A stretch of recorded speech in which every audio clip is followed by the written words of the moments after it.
কোচবিহারে ফের আক্রান্ত বিজেপি। বিজয় মিছিল সেরে ফেরার পথে হামলা। বিজয় মিছিল করে ফেরার পথে বিজেপি কর্মীকে মারধরের অভিযোগ। মারধরের অভিযোগ তৃণমূলের বিরুদ্ধে। কোচবিহার ১ নম্বর ব্লকের ডাওয়াগুড়ি এলাকায় উত্তেজনা ছড়ায়। আহত বিজেপি কর্মী ভর্তি কোচবিহার MJN হাসপাতালে। মারধরের অভিযোগ অস্বীকার করেছে তৃণমূল কংগ্রেস।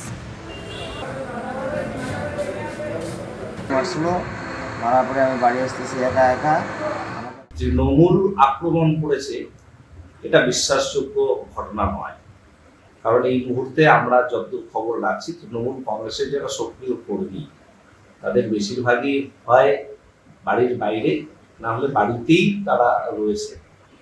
তো স্বাভাবিকভাবে তাদের পক্ষে এ ধরনের আক্রমণ করা বিজেপির বিজয় মিছিলে এটা কেউ বিশ্বাস করবে না। পার্কিং থেকে তোলাবাজির অভিযোগ। ফের একবার উত্তপ্ত হয়ে উঠল শালিমার স্টেশন। পার্কিং এর দায়িত্বে থাকা কর্মীর ওপর হামলার অভিযোগ। স্থানীয় দুষ্কৃতী ভিকি সিং এর বিরুদ্ধে অভিযোগ, পার্কিং এর দায়িত্বে থাকা কর্মীকে বাঁচাতে গিয়ে আক্রান্ত হন তার দাদাও।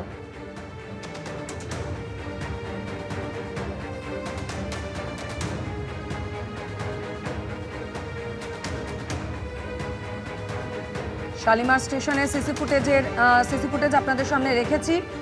যেভাবে মারধরে আক্রান্ত হন পার্কিং এর দায়িত্বে থাকা এক কর্মী এবং তাকে বাঁচাতে গিয়ে তার দাদাও আক্রান্ত হন, এমনটাই অভিযোগ।